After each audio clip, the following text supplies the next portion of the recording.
Good morning students, this is Subhas. Welcome you all on English Heaven channel. कैसे हैं आप लोग? उम्मीद करता हूँ आप सब लोग अच्छे होंगे। आज हम क्लास 12 फ्लेमिंगो की थर्ड पोएम करने जा रहे हैं। उसका नाम है कीपिंग क्वाइट। इससे पहले हमने एक पोएम कर ली है इसकी, माई मदर एट 66, वो वाली पोएम कर ली है। और सेकंड पोएम जो है वो सिलेबस में काट दी है, an elementary education at slum school. तो सेकंड पोएम जो है वो काट दी गई, डिलीट हो गई सिलेबस में से। तो हमें अब ये वाली पोएम करनी है, ठीक है। चलिए शुरू करते हैं अपनी पोएम के लिए। हाँ, सबसे पहले इसमें हम समझेंगे फ्लेमिंगो में कीपिंग क्वाइट इस टाइटल का मतलब समझेंगे, और थोड़ा सा उसके बाद हम हमारे जो राइटर हैं पैब्लो नेरुदा इनके बारे में बात करेंगे, जो कि मेन चीज़ है। ओके, बात करते हैं। उससे पहले हम एक बात और कर लेते हैं, इसका हम जॉनर समझते हैं। जॉनर कौन सा है? इसका जॉनर है एंटी वार। एंटी वार क्या होता है कि मैंने इसका मीनिंग यहाँ पर लिख दिया। एंटी वार जो जॉनर होता है उसका नाम होता है, कोई भी चीज़ जो होती है वार के अगेंस्ट हो रही होती है, और जब वार हो रहा होता है उस दौरान बहुत सारा सॉरो होता है, डैमेज हो जाता है लड़ाई झगड़ा में, वो सब बताया गया है। देखो यहाँ पर sees only sorrow and damage in the conflict. Sorrow आप जानते हैं अनहैप्पीनेस या बहुत खराब हो जाता है, शोक मनाते लोग, आप उसके लिए बोलते हैं जो भी वहाँ पर नुकसान होता है उसका। और डैमेज क्या होता है? कोई भी नुकसान हो जाना, ठीक है। तो ये हमारा जॉनर है एंटी वार पोएट्री। सेकंड हम बात करेंगे इसका लिटरेचर का। इस लिटरेरी पीरियड का कौन सा नाम है? वो नाम है अपना मॉडर्नाइजेशन, क्योंकि सारी चीजें हमें यहाँ से मालूम पड़ जाती हैं। तो अब तक हमने यहाँ पर क्या क्या समझ लिया? इसका जॉनर समझ लिया हमने, और लिटरेरी पीरियड कौन सा है ये समझ लिया। और इसके बाद में हम जा रहे हैं बात करने कीपिंग क्वाइट हमारा टाइटल इसके बारे में, ठीक है। ओके, मैंने यहाँ पर अलग से कीपिंग क्वाइट पहले लिख दिया है। ये समझना इसलिए जरूरी है और बेहतर है जिससे कि जब आप पोएम पढ़ेंगे तो लाइन बाय लाइन आप उसका मीनिंग समझ पाएं। अगर आप टाइटल नहीं समझ पाए हैं तो आप पोएम नहीं समझ पाएंगे। तो इसलिए ये बहुत ज़्यादा जरूरी हो जाता है कि हम पहले टाइटल समझें पोएम का, उसके बाद हम आगे बढ़ें। Keeping quiet to stop all the mental and physical activities to achieve inner peace through introspection और self examination। ये बोला जा रहा है, इसका मतलब है कि हम सभी इंसानों को जो इस पृथ्वी पर रह रहे हैं उन सबको mental and physical activities stop करनी है। क्यों करनी है? क्योंकि we have to achieve inner peace. Inner peace क्या होता है? अंदरूनी खुशी जो होती है, तो उसके लिए बोला जाता है। तो जब हम हमारे दिमाग में जितनी भी एक्टिविटीज चल रही हैं तरह तरह की, या हमारा जो भी दिमाग काम करता है, प्रोसेसिंग करता है, वो सारी एक्टिविटीज बंद कर देंगी। प्लस जो फिजिकल एक्टिविटीज हैं, जो हम अपने बॉडी के जो हमारे पार्ट्स हैं उन्हें मूव करके काम करते हैं, उनको बोला जाता है फिजिकल एक्टिविटीज। तो मेंटल एंड फिजिकल एक्टिविटीज दोनों स्टॉप करना है। क्या करने के लिए? इनर पीस अचीव करने के लिए। अचीव किस तरह से होगा? Through introspection. इंट्रोस्पेक्शन क्या होता है? आपका सेल्फ एग्जामिनेशन, ठीक है। अब यहाँ पर बच्चों को ये दिक्कत आ रही होगी, इंट्रोस्पेक्शन क्या होता है? चलिए एक बार इंट्रोस्पेक्शन के लिए समझ लेते हैं। इंट्रोस्पेक्शन, अरे भैया क्या होता है introspection? To understand our mistakes and errors. मतलब अपनी जो मिस्टेक्स हैं या एरर्स हैं उनको समझ पाना, जो हमने इंटेंशनली की है या अनइंटेंशनली की है उनको बेहतर समझ पाना, ठीक है। To understand our mistakes and errors made intentionally और अनइंटेंशनली। कभी होता है हम जानबूझकर कर देते हैं गलतियां, कभी हमसे अनजाने हो जाती हैं। And forget irrational caste and religious differences. और बोला जा रहा है जो इरेशनल चीजें हैं, इलॉजिकल और कास्ट संबंधित, धार्मिक संबंधित, इन सब चीजों को भूल जाना। इनके डिफरेंसेस आते हैं निकल के, इन सबको भूल जाना। तो ये होता है हमारा इंट्रोस्पेक्शन। आप सरल भाषा में कह सकते हैं कि व्यक्ति को अपने बारे में सोचना चाहिए, जो भी उसने जीवन में गलतियां की हैं। हर रोज जब वो सोता है तो सोने से पहले कम से कम उसे 4-5 मिनट अपने आप को देनी चाहिए कि आज पूरे दिन में उसने कितने लोगों को आहत पहुंचाया, कितने लोगों से बुरा बोला, उसने क्या क्या गलतियां की, क्या क्या अच्छे काम किए, क्या अच्छे काम किए, क्या बुरे काम किए पूरे दिन में। ये उसको एनालिसिस करना चाहिए जब वो सोने जा रहा होता है। इसको बोला जाता है इंट्रोस्पेक्शन। ठीक है, ऐसे ही आप पूरी साल का भी इंट्रोस्पेक्शन कर सकते हैं कि आपने पूरे जीवन भर कितने अच्छे काम किए, कितने बुरे काम किए, आपने कभी किसी से गलत तो नहीं बोला, या आपके मन में कुछ गलत तो नहीं चल रहा है दूसरे के लिए। तो इन सब को लेकर ये सब बोला गया है। ठीक है, उम्मीद करता हूँ आपको टाइटल समझ आ गया होगा। अब हम बात करेंगे पैब्लो नेरुदा जो हमारे लेखक हैं चाइल्ड से, उनके बारे में। ये है हमारे Pablo Neruda from child. English में से चील भी बोलते हैं कोई इसको चाइल्ड भी बोलते हैं, और हिंदी में से चिली बोला जाता है। ये जो आपका देश है ये साउथ अमेरिका में है। हमारे 2 कॉन्टिनेंट हैं, एक नॉर्थ अमेरिका, एक साउथ अमेरिका। तो ये हमारा साउथ अमेरिका में आ जाता है चाइल्ड। तो ये जगह वहाँ पर, ये वहाँ से ताल्लुकात रखते हैं, वहाँ के रहने वाले हैं। देखते हैं ये क्या कहना चाह रहे हैं इस पोएम के माध्यम से। In this poem he talks about the necessity of quiet introspection। वो इस पोएम में इस बात के लिए कह रहे हैं कि इंट्रोस्पेक्शन बहुत ही ज्यादा जरूरी है हर व्यक्ति के लिए, and creating a feeling of mutual understanding. और क्या जरूरी है, एक इस तरह की फीलिंग क्रिएट कर देना जो आपसी समझ से ताल्लुकात रखती है, मतलब एक म्यूचुअल अंडरस्टैंडिंग क्रिएट कर देना अमंग ह्यूमन बीइंग्स। इन 2 चीजों को उन्होंने बताया है। क्या क्या है, एक तो इंट्रोस्पेक्शन बताया कि इंट्रोस्पेक्शन बहुत जरूरी है, और उसके बाद हमारे अंदर इस तरह की फीलिंग आनी चाहिए जिससे कि लगे कि हमारे बीच में म्यूचुअल अंडरस्टैंडिंग है। म्यूचुअल अंडरस्टैंडिंग क्या होता है, आपसी समझ। तो इन 2 चीजों के बारे में वो सुनिश्चित करना चाह रहे हैं हम सभी रीडर्स को इस पोएम के माध्यम से। तो ये बहुत खूबसूरत है, बहुत अच्छी पोएम है, हम सब बच्चों को पढ़नी चाहिए और इससे हमें कुछ सीख लेनी चाहिए।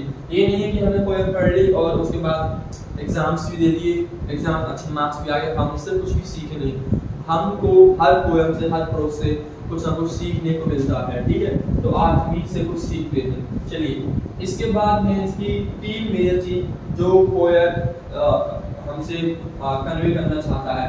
Poet wants to convey 3 major things. वो क्या हैं, एक तो है पीस एंड यूनिटी, मतलब हिंदी बोलते हैं शांति और एकता। पीस चाहिए एंड यूनिटी। पीस मतलब शांति चाहिए। शांति क्यों बोला जा रहा है, आपने देखा होगा हर रोज हर व्यक्ति कोई ना कोई लड़ाई झगड़ा करता रहता है, या किसी न किसी कॉन्फ्लिक्ट में एंगेज्ड है, इंडल्ज्ड है गलत तरीके से। तो शांति नहीं है वहाँ पर, ना ही तो फिजिकल पीस है, ना ही इनर पीस है। लेकिन सबसे ज्यादा जरूरी होता है व्यक्ति के पास इनर पीस होना, मतलब अंदर की खुशी है, उसे अंदरूनी खुशी है, तो सारे काम अच्छे होंगे, सारे काम अच्छे होते चले जाएंगे। तो यहाँ पर बोला जा रहा है उनका एक ही उद्देश्य है इस पोएम के माध्यम से, पीस चाहिए एंड यूनिटी। यूनिटी मतलब एकता। हम सभी लोग अलग अलग स्कैटर्ड हो गए हैं, कोई भी यूनिटी में नहीं रहता है। हम सबको एक साथ रहना चाहिए, कोऑपरेटिव रहना चाहिए, एक दूसरे की मदद करने के लिए। तो ये बहुत ज्यादा जरूरी है। तो ये पहला पॉइंट मैंने बताया है, पीस एंड यूनिटी, इसका होना बहुत जरूरी है। दूसरा है इंट्रोस्पेक्शन, कि ये सब मिल तो जाएगा लेकिन कैसे, ये मिलेगा इंट्रोस्पेक्शन के माध्यम से। इंट्रोस्पेक्शन क्या होता है, मैंने यहाँ पर आपको बताया है। इंट्रोस्पेक्शन ये मीनिंग समझाया यहाँ पर, हिंदी में इसको बोला जाता है आत्मनिरीक्षण। मतलब जब आप अपने ही बारे में सेल्फ एग्जामाइन करेंगे, आप अपने आप का या सेल्फ एनालिसिस करेंगे, जो निचोड़ निकल के आएगा उसको बोला जाता है इंट्रोस्पेक्शन। जब आप अपने बारे में सोचते हैं, आप क्या बुरा करते हैं, क्या अच्छा करते हैं पूरे दिन में, पूरे साल में, पूरे महीने में, उन सबको बोला जाता है इंट्रोस्पेक्शन। हालांकि लोग आप ऐसा करते नहीं, उन्हें करना चाहिए, बस अपनी अच्छाइयाँ गिनाते हैं, अपनी बुराइयों को नहीं गिनाते हैं। ना ही कुछ सोचते हैं कि उन्होंने जिंदगी में या पूरे दिन में क्या गलत काम किया, तो वो नहीं सोचते। ये आपका इंट्रोस्पेक्शन है। और इस पूरी ही पोएम में मैं आपको एक चीज बता दूं, इंट्रोस्पेक्शन ही सबसे ज्यादा जरूरी है। अगर आप इंट्रोस्पेक्शन कर रहे हैं तो आपको पीस एंड यूनिटी भी मिलेगा, और आपकी म्यूचुअल जो अंडरस्टैंडिंग है वो भी अच्छी हो जाएगी। ठीक है, तो सबसे अहम चीज इस पोएम में है इंट्रोस्पेक्शन। मेजरली बता रहा हूँ, ये सिर्फ और सिर्फ एक चीज पर ज्यादा फोकस किया गया है कि हम वर्तमान निकाल पाए और इंट्रोस्पेक्शन कर पाए, जो कि नहीं कर रहे हैं बहुत लंबे टाइम से। ठीक है, तो 2 पॉइंट हो गए हमारे डिस्कस। तीसरा पॉइंट है म्यूचुअल अंडरस्टैंडिंग। म्यूचुअल अंडरस्टैंडिंग होता है आपसी संबंध। आपने आज के टाइम पर देखा होगा हमारी म्यूचुअल अंडरस्टैंडिंग है बहुत ही पुअर, बहुत ही वीक हो गई है इंसानों के बीच में। हालांकि हम सब लोग एक ही छत के नीचे रह रहे होते हैं, लेकिन आपने कई बार ऑब्जर्व किया होगा कि आपस में हम बोलते भी नहीं है एक दूसरे से, चाहे आप पेरेंट्स बच्चे हो या भाई भाई हो या बहन भाई हो। मैं छोटे बच्चों की बात नहीं कर रहा हूँ जो बड़े बड़े हैं एज में, उनकी बात कर रहा हूँ। पेरेंट्स कुछ पेरेंट्स अपने बच्चों से नहीं बोलते हैं, कुछ बच्चे पेरेंट्स से नहीं बोलते हैं, या बहन भाई नहीं बोल रहे हैं, या कजन वगैरह रहते हैं, कजन्स वगैरह गाँव में या पड़ोस में उनसे नहीं बोलते हैं। तो आप देख पा रहे हैं एक ही छत के नीचे रह रहे हैं और रिश्ता भी बहुत मजबूत है उनका, मतलब सगे नहीं, ठीक है, लेकिन म्यूचुअल अंडरस्टैंडिंग नहीं है उनके बीच में। आपस में ही टकराव है, कन्फ्लिक्ट है, और कुछ आइडियोलॉजी की वजह से वो एक दूसरे से बोलते तलक नहीं है। तो ये है यहाँ पर म्यूचुअल अंडरस्टैंडिंग। तो म्यूचुअल अंडरस्टैंडिंग होना बहुत जरूरी है, आपसी समझ अगर ये होगी तो ही आप एक दूसरे की प्रॉब्लम समझ पाएंगे और एक दूसरे की हेल्प कर पाएंगे उनकी आवश्यकता के अनुसार। ये बहुत ज़्यादा जरूरी है। तो ये 3 चीज़ हमने डिस्कस की। अब हम बात करेंगे इस पोएम में क्या सबसे ज़्यादा जरूरी है, मतलब थीम क्या है। इसका थीम है पूरी पोएम पढ़ने के बाद पीस मतलब सुख शांति चाहिए, और फ्रेंडलिटी मतलब भाईचारा, भाईचारा नहीं होगा तो काम भी नहीं चलेगा, बहुत जरूरी है। एंड यूनिटी मतलब एकता। तो ये 3 चीज इसके थीम में है। और ये सब कैसे मिल सकता है, ये किस तरह से मिलेगा, इंट्रोस्पेक्शन, मतलब अगर आप इंट्रोस्पेक्शन करेंगे तो मिलेगा ना। इंट्रोस्पेक्शन का सीधा मतलब जब आप सेल्फ एनालिसिस करेंगे, अपना सेल्फ एग्जामिनेशन करेंगे, तो ये चीजें अचीव हो सकती हैं। पीस हो गया, फ्रेटर्निटी, यूनिटी। जब आप इंट्रोस्पेक्शन नहीं करेंगे तो आपको ये 3 चीज नहीं मिलेंगी। तो ये इस तरह से पोएम, जो बच्चे इसका स्क्रीनशॉट लेना चाहते हैं ले सकते हैं। मैसेज रब करने के बाद पोएम लिखूंगा और लाइन सिर्फ मतलब पढ़ेंगे हम उसके लिए, तो इसको आप स्क्रीनशॉट ले सकते हैं। हाँ, तो स्टूडेंट्स हम लोगों ने पहले ही इसका टाइटल समझ लिया है। उसके बाद हमने इसके बारे में बात की थी, पैगन नेरुदा के बारे में। इन दोनों के बारे में हमने बात कर ली है ऑलरेडी। आप सीधे पोएम पर जा रहे थे और यहाँ पर हम पोएम को लाइन टू लाइन समझेंगे, वर्ड फॉर वर्ड, मतलब हर एक वर्ड समझेंगे, हर एक लाइन समझेंगे यहाँ पर पोएम में। और हमारे जो भी फिगर ऑफ स्पीचेस इसमें आई हैं हमारे पैब्लो नेरुदा के द्वारा, उन सभी को भी साथ में समझेंगे। चलिए शुरुआत करते हैं। Now we will count to 12 and we will all keep still. अब यहाँ पर जो हमारी पहली लाइन है, इसका मतलब हमारे राइटर बोलते हैं चलो अब मैं 1 से लेकर 12 तक गिनती करूंगा। ठीक है, क्या बोलता है, 1 से लेकर 12 तक गिनती करूंगा, मैं काउंट करूंगा। And we will all keep still, और हम सभी के सभी, हम सब लोग एकदम शांत हो जाएंगे। अब हमें यहाँ पर हर एक चीज समझनी है। Now we will count to 12। अब यहाँ पर बोला जा रहा है 12, और यहाँ पर 12 है क्या भैया, 12 हमें अच्छे से समझना होगा। जब तक हमें 12 समझ में नहीं आएगा तो तब हमें कोई फायदा नहीं है पढ़ने का। ठीक है, तो यहाँ पर 12 का मतलब 3-4 पॉसिबिलिटी दिखाई गई है, वो मैं सभी आपके साथ लेकर आया हूँ। 12 का मतलब यहाँ पर ये भी है 12 नंबर इन अ क्लॉक। हमारी जो दीवार खड़ी होती है उसमें भी 12 नंबर होते हैं, वो भी हो सकते हैं।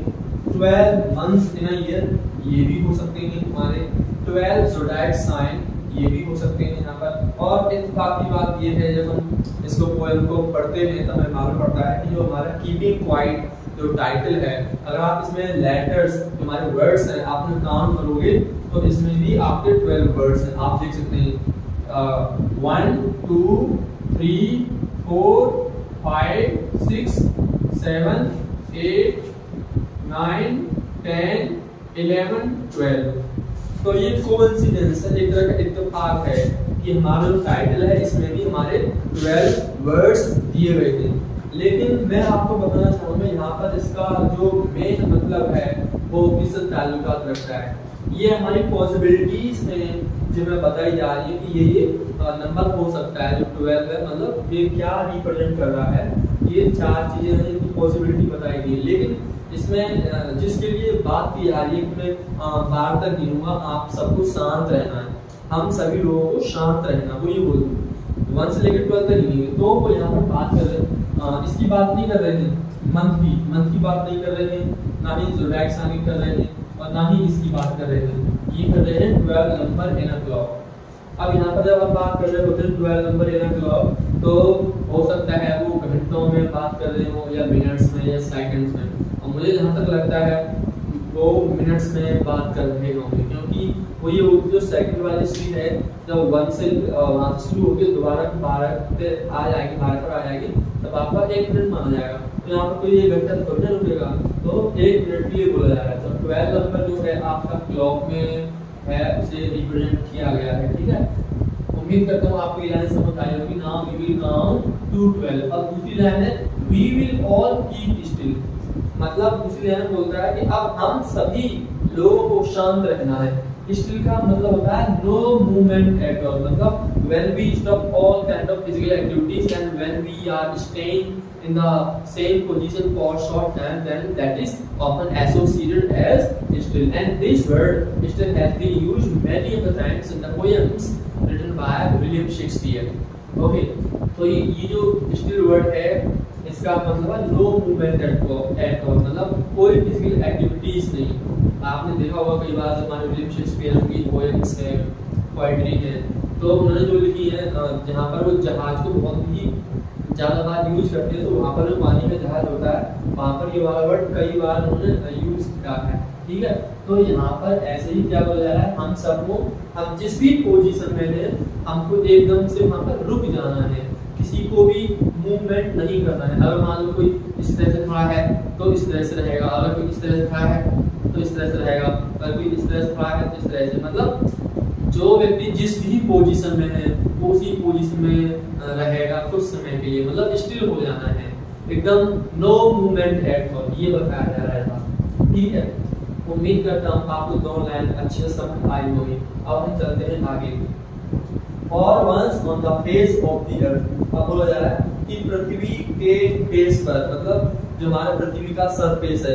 अब यहाँ पर फेस का मतलब है जितनी भी पृथ्वी पर कंट्रीज हैं उन सभी के लिए बोला जा रहा है, मतलब जिस भी नेशंस में लोग रह रहे हैं, पृथ्वी पर बहुत सारे कंट्रीज हैं, तो उन सभी कंट्रीज के लोगों से टैब्लू नेबुला बोल रहे हैं क्या, for the ones on the face of the अर्थ, मतलब एक बार के लिए पृथ्वी के जितने भी देश हैं, मतलब देश पर जितने भी देश आ रहे हैं उन सभी देश के लोगों से बोला जा रहा है कि मैं 1 से लेकर 12 तक काउंट करूंगा और आप सब लोगों को शांत रहना है। Let's not speak in any language, और क्या बोला जा रहा है कि हमने किसी को भी किसी भी भाषा में बात नहीं करनी है। Let's not speak in any language, क्यों ऐसा मना किया जाए, क्योंकि जब भी हम किसी भी भाषा में बात करते हैं, चाहे आप वर्बली बात करें या नॉन वर्बली बात करें, तो इससे क्या होता है, डिफरेंसेस होते हैं, डिस्क्रिमिनेशन होता है। वर्बली आप जानते हैं क्या होता है, जब आप बोलते हैं, ठीक है, उसे बोला जाता है वर्बल लैंग्वेज। नॉन वर्बल क्या होता है, जैसा आपका मीडिया हो गया, प्रिंट मीडिया हो गया, रिटन हो गया, आपकी जेस्चर्स हो गई, तो ये आपका नॉन वर्बली हो जाता है, ठीक है। आप चाहे वर्बली बात करें या नॉन वर्बली बात करें, इससे क्या है, डिफरेंसेस क्रिएट होती हैं, भेदभाव होता है लोगों के बीच में। इसका हम एक बेसिक एग्जांपल ले लेते हैं। मान लो कोई भी व्यक्ति बिहार से यहाँ पर आ जाता है या साउथ इंडियन यहाँ पर कोई आ भी जाता है, तो हम किस तरह से अपना फेस बनाते हैं, we do not like the language spoken by them, so that is why it leads to the discrimination and the differences. क्योंकि इसमें एक फिलॉसफी है जो मैं ग्रेजुएशन में पढ़ रहा था कि इसमें ये बताया जाता है लैंग्वेज हमेशा कल्चर को फॉलो करती है और कल्चर लैंग्वेज को फॉलो करता है। तो इसका आप कोई भी उदाहरण ले सकते हैं। अगर आप ही मान लो आप उत्तर प्रदेश से हैं या किसी भी स्टेट से हैं, आप कहीं भी जाते हैं तो आप जो भी भाषा बोलते हैं उसके साथ आपका कल्चर भी जाता है।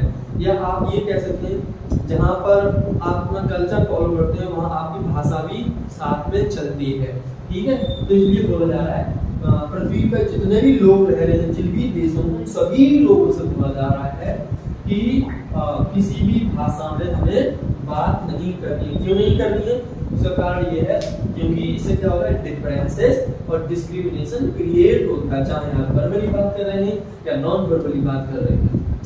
Let's stop for 1 second. अब फिर से बोल जा रहा है चलो कम से कम एक पल के लिए शांत हो जाते हैं, एक पल के लिए चुप हो जाते हैं। और जहाँ पर शांत होने की बात कही जाती है, यहाँ पर कहें या इन लाइन्स में, तो यहाँ पर ये नहीं है कि आपको मतलब जो आप बातें कर रहे हैं उन्हें बंद कर देना। No, actually the writer is saying that we all the human beings और the human race must stop all kind of mental and physical activities in order to achieve inner peace through the introspection. If you are silent only verbally, then you cannot achieve that what he demands from the readers and from the people who are dwelling upon the earth, right? So this is something quite different. ये है यहाँ पर, तो यहाँ पर for 1 second का मतलब है आप स्ट्रेस ना लें कि सिर्फ 1 सेकंड के लिए नहीं, 1 सेकंड का मतलब नहीं, यहाँ पर है एक पल, कि एक पल के लिए आप शांत हो जाए। एक पल 1 मिनट भी हो सकता है, 1 घंटा भी हो सकता है यहाँ पर आप, ठीक है। And not move our arms so much, और बोला जा रहा है यहाँ पर सीधी बात है। अब मैं जो अभी बात कर रहा था वही बात आ गई। अगर आप यहाँ पर अच्छे से नहीं पढ़ोगे और इनका अगर आप क्रिटिकल एनालिसिस निकालोगे तो यहाँ पर हमें ये समझ आ रहा है कि जो हमारी मेंटल एक्टिविटीज है, मतलब जो दिमाग से जितने भी सारे काम करते हैं उन सभी को बंद करने के लिए बोला जा रहा है। अच्छा, जैसे हम आगे बढ़ते हैं, अब बोला जा रहा है not move our arms so much. हमारे जो आर्म्स होते हैं वो फिजिकल एक्टिविटीज को रिप्रेजेंट कर रहे हैं। जितनी भी हम फिजिकल एक्टिविटीज करते हैं उनको बंद करने के लिए बोला जा रहा है। जैसे हम अपनी आर्म्स को चलाते हैं, ये लिटिल मीनिंग हो गया।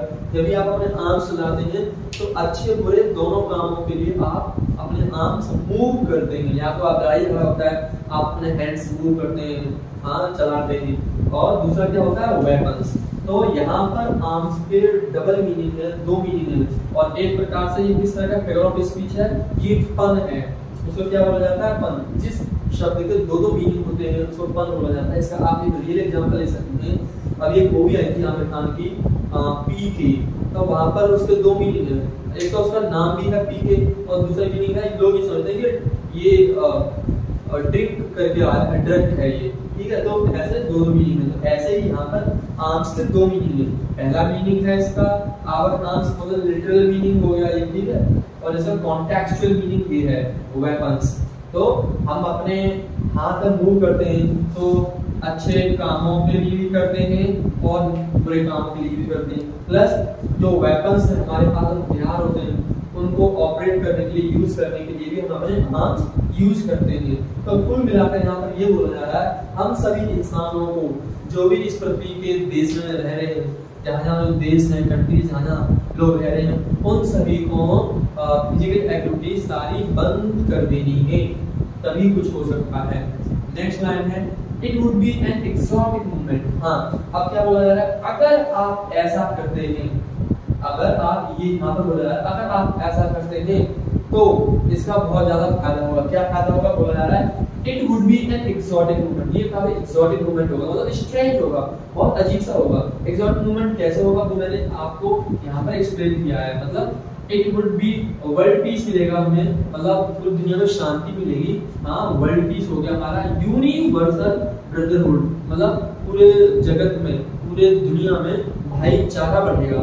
सही बात है। And love created through introspection, और प्यार मोहब्बत भी बढ़ेगी लोगों के बीच में, किसके माध्यम से, इंट्रोस्पेक्शन एंड साइलेंस।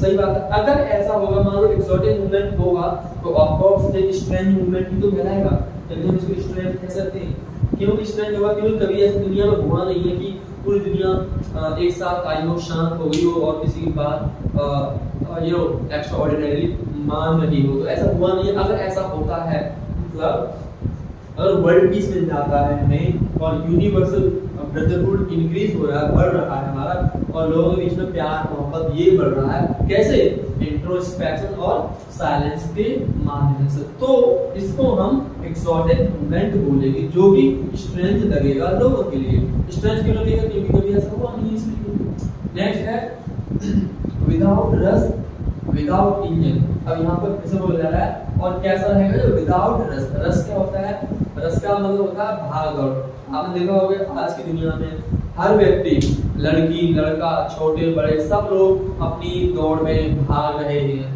कि मुझे ऐसे प्रोग्रेस करनी है, मुझे ऐसे प्रोग्रेस करनी है। तो जल्दबाजी में, भीड़ में सब लोग भाग रहे हैं। कोई करियर के पीछे है, कोई किसी के पीछे है, कोई किसी के पीछे है। तो ऐसा हर एक व्यक्ति किसी न किसी चीज के पीछे दौड़ रहा है, उसे अचीव करने के लिए, उसे पाने के लिए अपने जीवन में। तो हम यहाँ पर बात कर रहे थे कि सभी के सभी लोग अपनी अपनी दौड़ में लगे हुए हैं। तो उम्मीद करता हूँ आप यहाँ तक समझ गए होंगे कि कैसा रहेगा अगर ऐसा होता है। जो आप ये फॉलो करते हैं राइटर की एक तरह की ये एक्शन है और ये हमारा रिएक्शन होगा। अगर हम सब ये फॉलो कर लेते हैं तो क्या होगा कि it would be an exotic movement, मतलब बहुत ही ज्यादा अच्छा मूवमेंट होगा। हाँ, वो भी कैसे, विदाउट बिना भीड़ भाड़ के एंड विदाउट इंजन्स। इंजन्स क्या होता है यहाँ पर, आपका मशीनरी जो वर्ल्ड है, ऑटोमोबाइल्स वाला जो वर्ल्ड है उसके लिए रिप्रेजेंट किया गया है। इंजन्स मतलब आप हर एक जगह देख पा रहे होंगे, अगर आप कंपनी में हैं, फैक्ट्री में हैं या आप जहाँ भी जाते हैं तो देखा होगा बहुत सारी मशीन चल रही है। तो मतलब इंसान आज के टाइम पे हर चीज के लिए मशीनों पे डिपेंड होता जा रहा है। ठीक है, तो यहाँ पर ये बोला जा रहा है कि वो भी विदाउट इंजन्स, मतलब अगर आप अपनी मेंटल एक्टिविटीज स्टॉप कर देंगे प्लस फिजिकल एक्टिविटीज स्टॉप कर देंगे तो जाहिर सी बात है, मतलब आप कोई काम नहीं कर रहे हैं कुछ समय के लिए, आप एक स्टॉप हो गए और आप ऐसा नहीं कर रहे हैं तो किसी भी तरह की इंजन्स भी नहीं चल रही होगी, मतलब कोई भी मशीन की वर्ल्ड भी काम नहीं कर रहा होगा, कोई भी ऑटोमोबाइल्स भी नहीं चल रहा होगा रोड पर। ठीक है, तो क्या बोला जा रहा है, it would be an exotic movement without rust and without engines. कितनी बढ़िया बात बोली जा रही है। We would all be together, और हम सभी लोग एक साथ होंगे। We would all be together, मतलब यहाँ पर आप देखें एक चीज जो मैं आपको बताना चाहूंगा, यहाँ पर ये नहीं है कि किसी एक देश के लोगों से बोला जा रहा है, नहीं, दुनिया के सारे देशों से बोला जा रहा है, दुनिया के सारे देशों के लोगों से बोला जा रहा है कि हम सब लोग एक साथ होंगे। और ये जो आदेश दिए जा रहे हैं या बोला जा रहा है, ये पूरी दुनिया के लोगों को बोला जा रहा है, क्योंकि यहाँ पर एक फ्रेज है on the face of the अर्थ। तो फेस तो कोई भी हो सकता है, मतलब पृथ्वी पर जितने भी देश, जितने भी, उन सभी देश के लोगों के लिए बोला जा रहा है। हाँ, तो बच्चों हम अब तक यहाँ तक समझ चुके थे, अब हम इससे आगे का समझेंगे। ठीक है, तो नेक्स्ट हमारी किस स्ट्रेंजर की चौथी लाइन है, इन अ सडन स्ट्रेंजीनेस। तो बोला जा रहा है अगर ऐसा होगा तो ये क्या होगा, एक प्रकार का सडन स्ट्रेंजीनेस।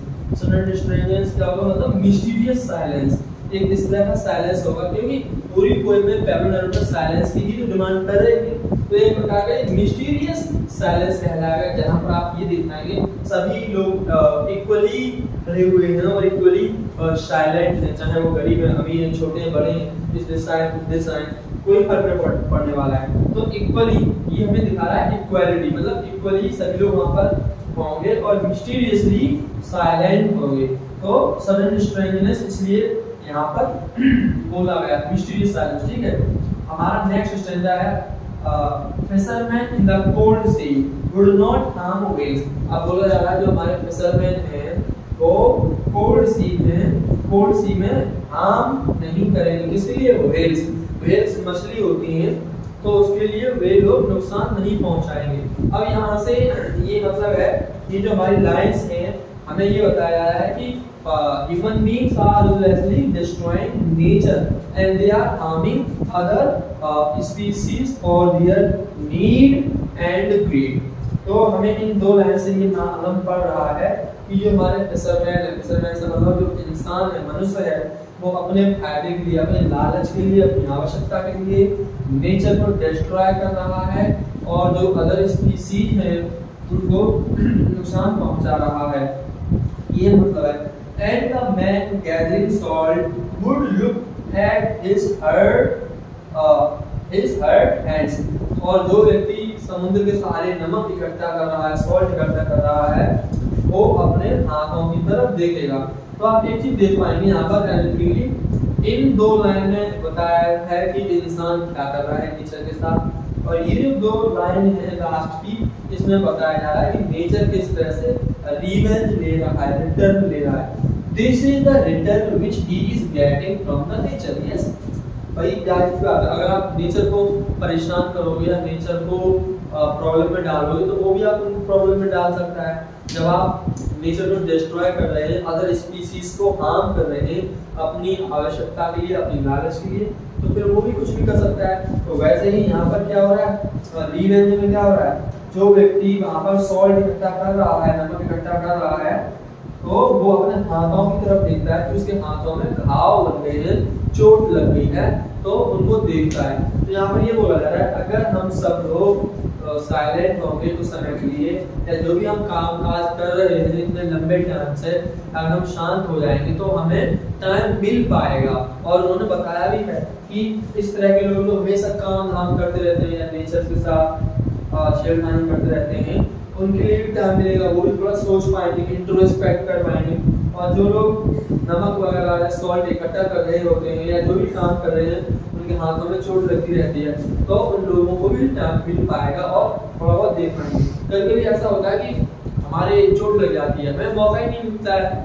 मतलब इतना टाइम नहीं मिलता है हम लोगों के लिए कि हम उस पर थोड़ा ध्यान दे पाए और देख पाए कि हमारे यहाँ पर चोट लग गई है। ठीक है, तो यहाँ पर बोला जा रहा है अगर हम सब एकजुट हो जाएं और इकट्ठे हो जाएं और इस तरह से आए कि हमें वही सारी जो मेंटल एक्टिविटीज है, फिजिकल एक्टिविटीज सारी बंद कर देनी है कुछ समय के लिए, तो ये फायदा होगा क्या, ये जो लोग हैं इनको भी टाइम मिलेगा, वो अपने उस पर देख पाएंगे। तो इस तरह का हमारा लाइन टू लाइन इसका एक्सप्रेशन रहा है। ये हमारा पहला वाला पार्ट है। अब हम बात करते हैं इसमें कौन कौन सी फिगर ऑफ स्पीचेस यूज की गई है। चलिए यहाँ पर आप देखिए WW और यहाँ पर देखिए WW रिपीट किया जा रहा है। ये कौन सा फिगर ऑफ स्पीच है, यहाँ पर आप देखेंगे क्या हो रहा है। हम ये कह सकते हैं it is the occurring of the same consonant word or the consonant sound in the adjacent words, right? So this is often called as the alliteration। मतलब ये बोला जा रहा है कि यहाँ पर जो W consonant W जो हमारा consonant sound भी है और consonant word भी है, तो वो रिपीट हो रहा है, इसीलिए हम इसको क्या बोलते हैं, एलिट्रेशन। तो ये कौन सा फिगर ऑफ स्पीच है, यहाँ पर ये आपका एलिट्रेशन है। ठीक है, अब यहाँ पर है काउंट टू 12, ये भाई कौन सा है फिगर ऑफ स्पीच, ये है आपका एंटीथेसिस। एंटीथेसिस क्या होता है कि वहां पर आपको कॉन्ट्रास्टिंग आइडियाज जो होते हैं वो बताए जाते हैं। अब यहाँ पर कौन कौन से कॉन्ट्रास्टिंग आइडियाज हैं, जब पोएम में पैब्लो नेरुदा ये बोलते हैं कि चलो मैं 1 से लेकर 12 तक काउंट करूंगा, आप सब लोग चुप रहेंगे, हम सब चुप रहेंगे। भाई जब आप काउंट कर रहे हैं तो उस दौरान भी तो आप बोल ही तो रहे हैं, आप बोल के तो आप काउंट कर रहे हैं। ये तो है नहीं कि आपने कोई मशीन चला दी अब वो बोल रही है 1 2 3 4 5 6 7 8 9 10 11 12, नहीं, कोई मशीन नहीं बोल रही है, आप खुद ही बोल रहे हैं। और एक तरफ आप बोल रहे हैं और दूसरी तरफ ये बोल रहे हैं साइलेंट रहो, तो मतलब कॉन्ट्रास्टिंग आइडियाज हो गए। मतलब सीधी बात है, एक तरफ बोला जा रहा है कोई काम कीजिए और दूसरी तरफ बोला जा रहा है नहीं आप उसको ना करें, तो आप दोनों ही बातें कह रहे हैं एक ही चीज में, तो इसको बोला जाता है एंटीथेसिस। मतलब यहाँ पर आप देखिए पूरी पोएम में वो मना कर रहे हैं लोगों से सारे काम बंद करने के लिए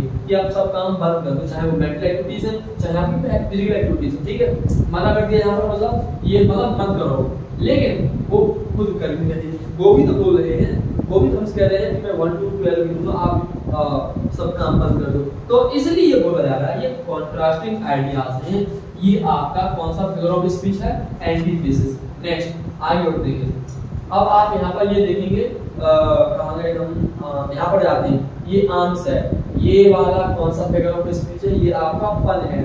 पन क्या होता है, जब एक ही वर्ड दो अलग तरह के मीनिंग बताता है उसे हम पन कहते हैं। जैसा कि ये वर्ड बता रहा है आर्म्स का, यहाँ पर लिटिल मीनिंग हमने बताया था, और आर्म्स हमारे जो अपर लिप्स वगैरह हैं, हमारी लोअर लिप्स हैं और लोअर लिप्स हैं, उनको बताया गया है। तो लिटिल मीनिंग ये हो गया इसका। और ये क्यों यूज किया जाता है, अच्छे कामों के लिए भी यूज किए जाते हैं, बुरे कामों के लिए यूज किए जाते हैं। और ये तो हमारा लिटिल मीनिंग है। दूसरा क्या है, वेपन्स। तो आर्म्स का मतलब यहाँ पर वेपन्स भी है, हमारे हथियार जो होते हैं। ठीक है, तो इसलिए ये पन है फिगर ऑफ स्पीच। ठीक है, अब हम यहाँ पर बात करते हैं, ये वर्ड है हमारा विदाउट। ये रिपीट हुआ है हर एक नेक्स्ट फ्रेज में या हर एक नेक्स्ट क्लॉज में रिपीट हुआ है, तो ये आपका हो गया रेपिटेशन। ये आपका रेपिटेशन काफी आसान है, जब रिपीट होता है कोई भी वर्ड तो हम उसे रेपिटेशन बोलते हैं। ठीक है, अच्छा दूसरा अब आप देखें यहाँ पर ये नहीं सर मैंने कहा कोल्ड सी। कोल्ड सी कौन सा है आपका, ट्रांसफर्ड एपिथेट। ये कौन सा फिगर ऑफ स्पीच है आपका, ट्रांसफर्ड एपिथेट। ट्रांसफर्ड एपिथेट कौन सा होता है, आप हमेशा ध्यान रखना, आप हम इसे कैसे पहचानते हैं, इसमें आपका एडजेक्टिव प्लस नाउन आता है। मतलब जब हम किसी भी नाउन को एक्सप्लेन करते हैं या डिस्क्राइब करते हैं तो उसे समझाने के लिए हम एडजेक्टिव का सहारा लेते हैं, तो ये कहलाता है आपका ट्रांसफर्ड एडजेक्टिव। अब जैसे सी क्या है आपका, नाउन है, ये आपका सी है नाउन, इससे पहले क्या है कोल्ड, कोल्ड क्या है आपका एडजेक्टिव है, तो ये आपका एडजेक्टिव हो गया, ये आपका नाउन हो गया, तो ये कौन सा फिगर ऑफ स्पीच कहलाएगा आपका ट्रांसफर्ड एपिथेट। ठीक है, नेक्स्ट अब हम बात करते हैं यहाँ पर जाते हैं हिज हर हैंड्स। अब यहाँ पर क्या होगा आप लोग बताएं, एच एच एच रिपीट हो रही है, कौन सा है ये हमारा, यहाँ पर कॉन्सोनेंट साउंड रिपीट हो रहा है और कॉन्सोनेंट लेटर रिपीट हो रहा है, तो ये आपका कहलाएगा एलिट्रेशन, आप ध्यान रखें। ठीक है, और देखते हैं और कौन सा है इसमें, और कोई फिगर ऑफ स्पीच नहीं दी हुई है, यही वाली फिगर ऑफ स्पीच इसमें। हाँ, मैं आपको बताना चाहूँगा एक और फिगर ऑफ स्पीच है जो कि बहुत ही कम लोग यूज करते हैं और बहुत ही कम हमारे जो बाकी लोग हैं कम बताते हैं, वो कौन सी है, ये है let's not speak, let's stop for 1 second and not move our arms. इसको हम बोलते हैं लिटोटस। लिटोटस ये आपकी फिगर ऑफ स्पीच है लिटोटस। लिटोटस वो फिगर ऑफ स्पीच होती है जिसमें हम ना कहते हुए या मतलब नॉट नेवर वर्ड का यूज करते हैं या अदर वर्ड्स यूज करते हैं, उन सब का मतलब ये होता है ना, मतलब आप ना कह के कोई पॉजिटिव मीनिंग कन्वे कर रहे होते हैं, उसको हम बोलते हैं लिटोटस फिगर ऑफ स्पीच। तो यहाँ पर आप देख सकते हैं, हम लोग let's not speak in any language, तो यहाँ पर नॉट वर्ड यूज किया गया है, लेकिन क्यों, पॉजिटिव मीनिंग कन्वे करने के लिए, इसलिए ये आपका क्या होगा लिटोटस फिगर ऑफ स्पीच। ऐसे ही आपकी नेक्स्ट है लेट्स स्टॉप, तो स्टॉप भी तो एक नेगेटिव वर्ड है, उसके लिए बोला है लेट्स स्टॉप फॉर 1 सेकंड, मतलब चलो हम बंद हो जाते हैं एक पल के लिए, चलो हम शांत हो जाते हैं एक पल के लिए, तो यहाँ पर ये जो स्टॉप लगाया है नेगेटिव वर्ड, ये भी एक पॉजिटिव मीनिंग कन्वे करने के लिए यूज किया गया है। नेक्स्ट है नॉट मूव, ये भी आप देख सकते हैं नॉट जो वर्ड है नेगेटिव वर्ड है, हम सबको मालूम है, क्यों यूज किया जा रहा है यहाँ पर, ये यूज किया जा रहा है पॉजिटिव मीनिंग कन्वे करने के लिए। तो ये आपके जो है लिटोटस फिगर ऑफ स्पीच यूज किए गए। उम्मीद करता हूँ आप सब लोगों को पसंद आया होगा। Thank you guys for being wonderful audience. Give a big thumbs up, share the video for your friends, and put the comments in the comment section, and subscribe the channel for the upcoming notification. And for further information, you can follow me on the Instagram link which we have provided below the YouTube channel. So whenever you are approaching on the YouTube channel, then you will directly get to see the Instagram link. Have a nice day.